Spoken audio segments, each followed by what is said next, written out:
키워드를 살펴보는 오늘의 화제 빅뉴스 시간입니다. 오늘은 오지회 기자와 함께하겠습니다. 어서 오십시오. 네. 어떤 키워드 준비하셨습니까? 네, 첫 키워드는 누나의 호소입니다. 누나가 어떤 호소를 했길래 이렇게 온종일 하루 종일 이렇게 온라인상에서 화제가 된 겁니까? 네, 지난달 동생을 잃었다며 고인의 누나라고 주장한 작성자가 단 댓글입니다. 사고 당일에는 조카들과 영상통화를 했는데 마지막 일주 꿈에도 몰랐다. 악소리 한 번 못 내고 그 자리에서 즉사했다. 그러면서 같은 사고가 더 이상 일어나면 안 된다며 관련해서 청와대 국민청원 글을 독려했습니다. 아니 어떻게 동생이 숨졌길래 악소리도 못 냈다는 겁니까? 네, 이 동생은 지난달 22일 평택항에서 개방형 컨테이너에 300kg짜리 지지대에 깔려 숨진 24살 이선호 씨입니다. 이 씨는 하청 인력업체 소속으로 원래 업무는 컨테이너 내용물을 확인해 검역 대상을 운반하는 겁니다. 그런데 이날 처음으로 다른 업무를 했고 하필 당시 해당 구조물에 안전핀이 빠져 있었는데요. 그게 그대로 무너진 겁니다. 안전관리나 작업 진행 절차에 대해서 준수하지 못한 부분에서도 저희들이 인정을 하고요. 아이고 명백한 산재고 또 인재입니다.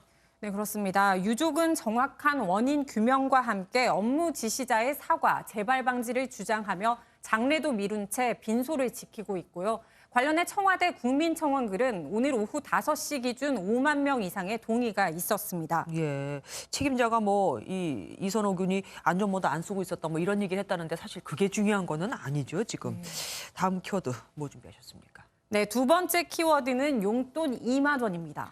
내일이 어버이날이긴 하지만 어른들께 드릴 용돈 치곤 좀 적은데요.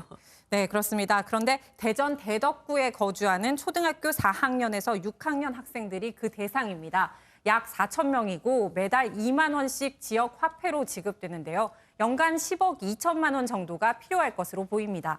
다음 달 조례가 통과되면 오는 10월부터 지급되는데 전국에서 처음입니다. 우리 아이들이 대덕에 머물면서 행복하게 성장할 수 있도록 만들어 보자. 그리고 그런 취지가 있고 또 하나는 아이들에게도 일단 경제적인 기본권, 소비 권리가 주어져야 되는 거 아니냐.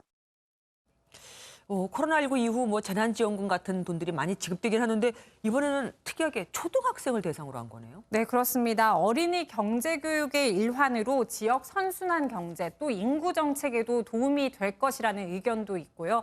학교 폭력에 오히려 악용될 수 있다는 우려와 선심성 정책이라는 지적도 있고 반응은 그렇게 엇갈리고 있습니다.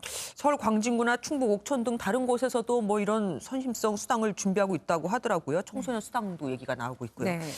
무엇보다 재원이 마련이 돼야 될 텐데 충분한지 모르겠습니다. 세 번째 키워드 뭐 준비하셨습니까? 네, 안전벨트입니다. 누가 안전벨트 안 했습니까? 아니요, 그 반대입니다. 안전벨트를 했다가 딱 걸렸습니다. 준비한 영상 보실까요? 미국 오하이오주의 상원 의원들이 화상회의를 하는 장면입니다.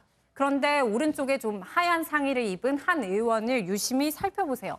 시선도 이상하고 또 두리번거리면서 화면이 자주 바뀌죠.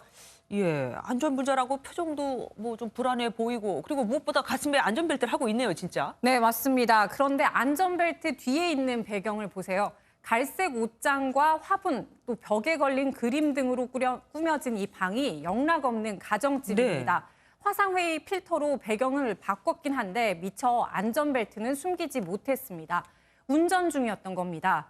여론의 문매를 맞는 이유는 이 회의 성격에 있습니다. 운전 중 딴짓을 하지 못하게 하는 법안, 그러니까 인터넷 생방송이나 사진 촬영 등 휴대폰 사용을 금지하는 법안 통과 여부를 논의하는 자리였기 때문입니다.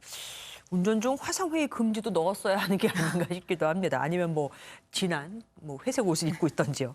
마지막 키워드 뭡니까? 네, 마지막 키워드는 대선 후보입니다. 예. 대통령이 되겠다고 신청한 후보만 1,636명인 곳이 있습니다. 바로 이란의 지난 대선 이야기인데요. 당시 후보자를 심사했더니 300명이 전과자고 1,200명이 석사 이상의 학위가 없었다고 합니다. 대통령이 무척 좋아 보였나 봅니다. 그런데 대통령 후보 자격에 제한이 없나 봐요, 여기는? 네, 그렇습니다. 그래서 이란 헌법수호위원회가 오늘 대선 후보 기준을 발표했습니다. 요건은 간단합니다. 40살에서 70살 이상의 나이에 석사 이상 혹은 상응하는 학위를 갖추고 범죄 기록이 없어야 한다는 겁니다. 여기에 최소 4년 이상의 관리직 경험을 조건으로 추가했는데요.